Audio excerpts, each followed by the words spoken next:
If one asks for success and prepares for failure, he will get the situation he has prepared for. And that's a quote by Florence Scovel Shinn, which is exactly the author of our next book here, titled The Game of Life and How to Play It. It is in the public domain. Florence Scovel Shinn was an artist, lecturer, and metaphysics teacher in New York. She was born in 1871 and died in 1940. My mother recently told me she read this book and loved it. I told her coincidentally that I have it on my list, and so with her nudge, I moved it up on the list so that I can share with you. After giving it a quick skim, she actually brings the scripture into the New Age, so we'll see biblical quotes throughout her writing. She was a coach and a leader in the New Age thinking and self-help. She's been called one of America's most beloved and best-selling inspirational authors, and thousands of people would come to seek her over the years for her treatments. And it was kind of a coaching conversation that incorporated her philosophies and therefore awakened people to this new way. In 1925, she wasn't able to find a publisher for this book, The Game of Life and How to Play It, so she took her own medicine and published it herself. So with that, let's see where this adventure will take us. The first chapter is called The Game. Most people consider life a battle, but it is not a battle. It is a game. It is a game, however, which cannot be played successfully without the knowledge of spiritual law. And the Old and the New Testaments give the rules of the game with wonderful clearness. Jesus Christ taught that it was a great game of giving and receiving. Whatsoever a man soweth, that shall he also reap. This means that whatever man sends out in word or deed will return to him. What he gives, he will receive. If he gives hate, he will receive hate. If he gives love, he will receive love. If he gives criticism, he will receive criticism. If he lies, he will be lied to. If he cheats, he will be cheated. We are taught also that the imaging faculty plays a leading part in the game of life. Quote, keep the heart, or imagination, with all diligence, for out of it are the issues of life. End quote. From Proverbs chapter 4, verse 23. This means that what man images sooner or later externalizes in his affairs. I know of a man who feared a certain disease. It was a very rare disease and difficult to get, but he pictured it continually and read about it until it manifested in his body and he died, the victim of distorted imagination. So we see, to play successfully the game of life, we must train the imaging faculty. A person with an imaging faculty trained to image only good brings into his life every righteous desire of his heart. Health, wealth, love, friends, perfect self-expression, his highest ideals. The imagination has been called the scissors of the mind, and it is ever cutting day by day the pictures man sees there, and sooner or later he meets his own creations in his outer world. To train the imagination successfully, man must understand the workings of his mind. The Greeks said, know thyself. There are 3 departments of the mind: the subconscious, conscious, and superconscious. The subconscious is simply power without direction. It is like steam or electricity, and it does what it is directed to do. It has no power of induction. Whatever man feels deeply or images clearly is impressed upon the subconscious mind and carried out in minutest detail. For example, a woman I know, when a child, always made believe she was a widow. She dressed up in black clothes and wore a long black veil, and people thought she was very clever and amusing. She grew up and married a man with whom she was deeply in love. In a short time he died, and she wore black and sweeping veil for many years. The picture of herself as a widow was impressed upon the subconscious mind, and in due time worked itself out, regardless of the havoc created. The conscious mind has been called mortal or carnal mind. It is the human mind and sees life as it appears to be. It sees death, disaster, sickness, poverty, and limitation of every kind, and it impresses the subconscious. The superconscious mind is the God mind within each man and is the realm of perfect ideas. In it is the perfect pattern spoken of by Plato, the divine design, for there is a divine design for each person. There is a place that you are to fill and no one else can fill, something you are to do, which no one else can do. There is a perfect picture of this in the superconscious mind. It usually flashes across the conscience as an unattainable ideal, something too good to be true. In reality, it is man's true destiny or destination flashed to him from the infinite intelligence which is within himself.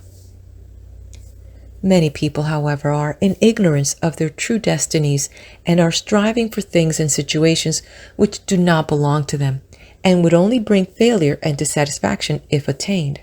For example, a woman came to me and asked me to speak the word that she would marry a certain man with whom she was very much in love. She called him A.B. I replied that this would be a violation of spiritual law, but that I would speak the word for the right man, the divine selection, the man who belonged to her by divine right.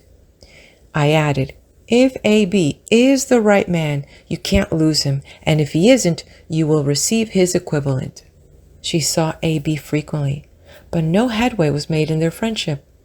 One evening, she called and said, do you know for the last week A.B. hasn't seemed so wonderful to me? I replied, maybe he is not the divine selection. Another man may be the right one. Soon after that, she met another man who fell in love with her at once and who said she was his ideal. In fact, he said all the things that she had always wished A.B. would say to her. She remarked, it was quite uncanny. She soon returned his love and lost all interest in A.B. This shows the law of substitution. A right idea was substituted for a wrong one. Therefore, there was no loss or sacrifice involved. Jesus Christ said, quote, seek ye first the kingdom of God and his righteousness, and all things shall be added unto you. End quote. And he said the kingdom was within man. The kingdom is the realm of right ideas or the divine pattern. Jesus Christ taught that man's words played a leading part in the game of life. Quote, by your words ye are justified, and by your words ye are condemned. End quote.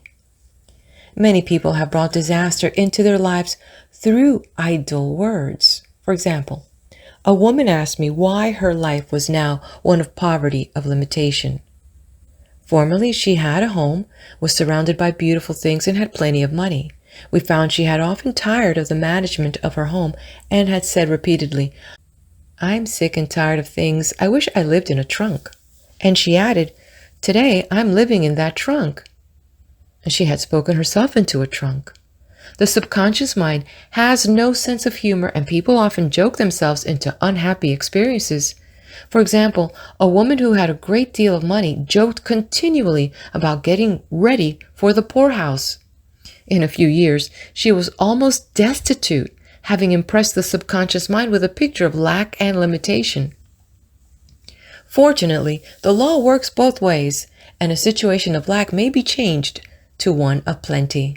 For example, a woman came to me one hot summer's day for a treatment for prosperity. She was worn out, dejected, and discouraged. She said she possessed just $8 in the world. I said, good, we'll bless the $8 and multiply them as Jesus Christ multiplied the loaves and the fishes. For he taught that every man had the power to bless and to multiply, to heal and to prosper. She said, what shall I do next? I replied, follow intuition.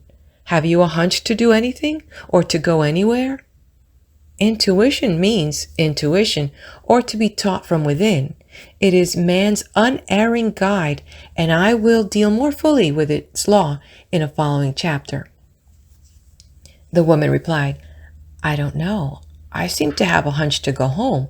I have just enough money for a car fare. Her home was in a distant city and was one of lack and limitation, and the reasoning mind or intellect would have said, "Stay in New York and get work and make some money." I replied, "Then go home.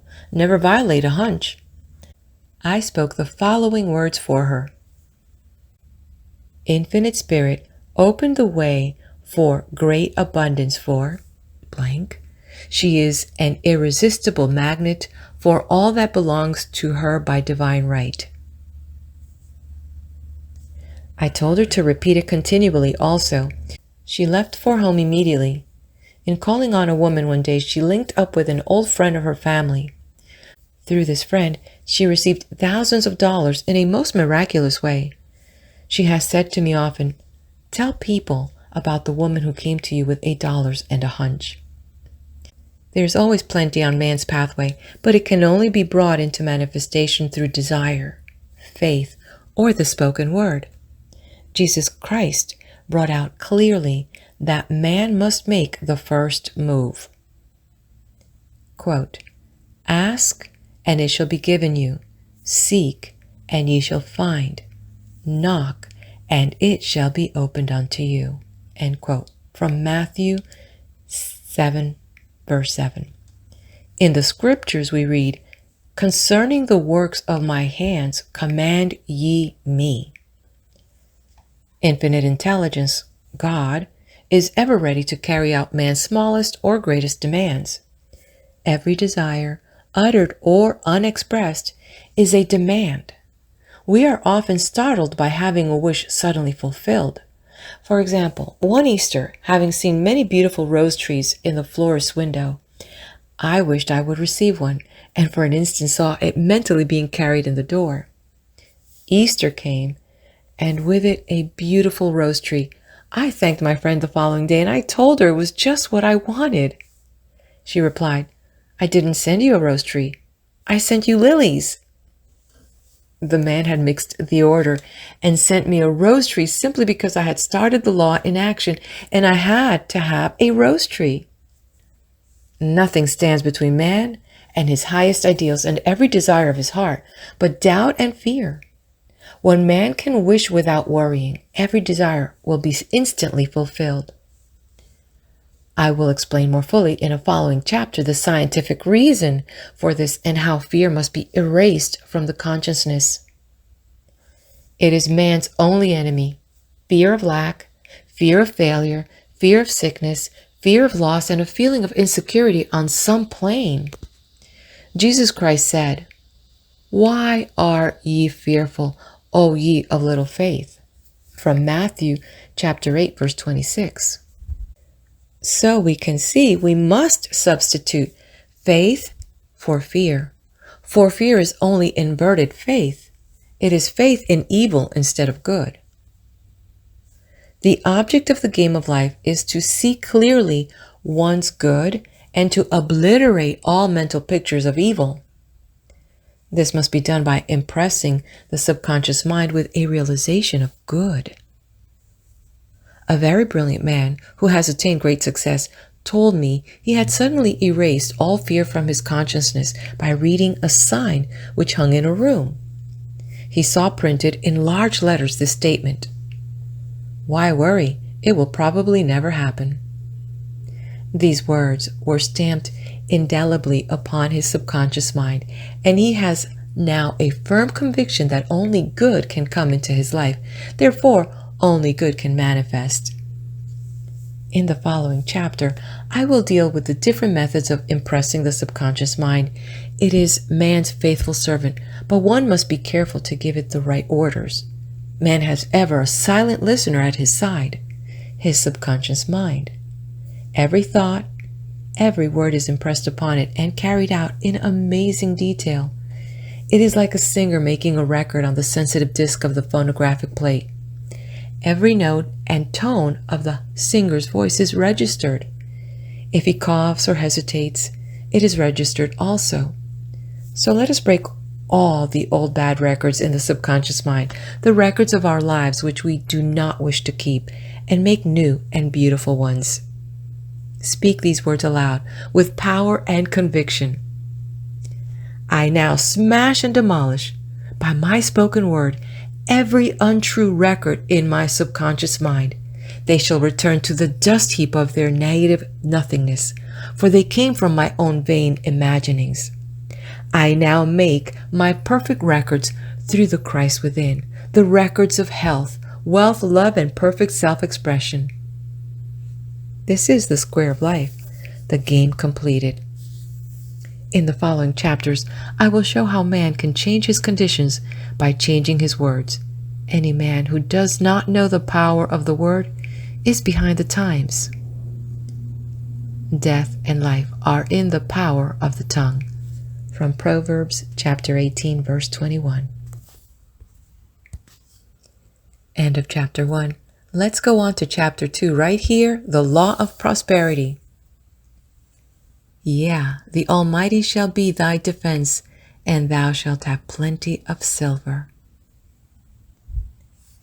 One of the greatest messages given to the race through the scriptures is that God is man's supply and that man can release, through his spoken word, all that belongs to him by divine right. He must, however, have perfect faith in his spoken word. Isaiah said, "My word shall not return unto me void, but shall accomplish that whereunto it is sent." We know now that words and thoughts are a tremendous vibratory force, ever molding man's body and affairs. A woman came to me in great distress and said she was to be sued on the 15th of the month for $3,000. She knew no way of getting the money and was in despair. I told her God was her supply and that there is a supply for every demand. So I spoke the word. I gave thanks that the woman should receive $3,000 at the right time in the right way. I told her she must have perfect faith and act her perfect faith. The 15th came, but no money had materialized. She called me on the phone and asked what she was to do. I replied, "It is Saturday, so they won't sue you today. Your part is to act rich, thereby showing perfect faith that you will receive it by Monday." She asked me to lunch with her to keep up her courage. When I joined her at a restaurant, I said, "This is no time to economize. Order an expensive lunch and act as if you have already received the $3,000. All things whatsoever ye ask in prayer, believing you shall receive." You must act as if you had already received. The next morning she called me on the phone and asked me to stay with her during the day. I said, "No, you are divinely protected and God is never too late." In the evening she phoned again, greatly excited, and said, "My dear, a miracle has happened. I was sitting in my room this morning when the doorbell rang. I said to the maid, 'Don't let anyone in.' The maid, however, looked out the window and said, 'It's your cousin with the long white beard.' So I said, 'Call him back. I would like to see him.' He was just turning the corner when he heard the maid's voice and he came back. He talked for about an hour, and just as he was leaving, he said, 'Oh, by the way, how are your finances?' I told him I needed the money, and he said, 'Why, my dear, I will give you $3,000 the first of the month.' I didn't like to tell him I was going to be sued. What shall I do? I won't receive it till the first of the month, and I must have it tomorrow. I said, 'I'll keep on treating.' I said, 'Spirit is never too late. I give thanks she has received the money and the invisible plane and that it manifests on time.' The next morning, her cousin called her up and said, 'Come to my office this morning and I will give you the money.'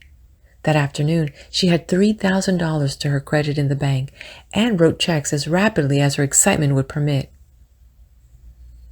If one asks for success and prepares for failure, he will get the situation he has prepared for. For example, a man came to me asking me to speak the word that a certain debt would be wiped out. I found he spent his time planning what he would say to the man when he did not pay his bill, thereby neutralizing my words. He should have seen himself paying the debt. We have a wonderful illustration of this in the Bible, relating to the 3 kings who were in the desert without water for their men and horses. They consulted the prophet Elisha, who gave them this astonishing message. "Thus said the Lord, ye shall not see wind, neither shall ye see rain. Yet make this valley full of ditches. Man must prepare for the thing he has asked for, when there isn't the slightest sign of it in sight. For example, a woman found it necessary to look for an apartment during the year when there was a great shortage of apartments in New York. It was considered almost an impossibility, and her friends were sorry for her and said, "Isn't it too bad? You'll have to store your furniture and live in a hotel." She replied, "You needn't feel sorry for me. I'm a Superman, and I'll get an apartment." She spoke the words, "Infinite Spirit, open the way for the right apartment." She knew there was a supply for every demand, and that she was unconditioned, working on the spiritual plane, and that one with God is a majority. She had contemplated buying new blankets when the adverse thought or reasoning mind suggested, "Don't buy the blankets. Perhaps after all you won't get an apartment and you will have no use for them." She promptly replied to herself, "I'll dig my ditches by buying the blankets." So she prepared for the apartment, acted as though she already had it. She found one in a miraculous way, and it was given to her although there were over 200 other applicants. The blankets showed active faith. It is needless to say that the ditches dug by the 3 kings in the desert were filled to overflowing. Read 2 Kings. Getting into the spiritual swing of things is no easy matter for the average person. The adverse thoughts of doubt and fear surge from the subconscious. They are the army of the aliens which must be put to flight. This explains why it is so often darkest before the dawn. A big demonstration is usually preceded by tormenting thoughts. Having made a statement of high spiritual truth, one challenges the old beliefs in the subconscious, and error is exposed to be put out. This is the time when one must make his affirmations of truth repeatedly and rejoice and give thanks that he has already received. "Before ye call, I shall answer." This means that every good and perfect gift is already man's, awaiting his recognition. Man can only receive what he sees himself receiving. The children of Israel were told that they could have all the land they could see. This is true of every man. He has only the land within his own mental vision. Every great work, every big accomplishment has been brought into manifestation through holding to the vision, and often just before the big achievement comes apparent failure and discouragement. The children of Israel, when they reached the promised land, were afraid to go in, for they said it was filled with giants who made them feel like grasshoppers.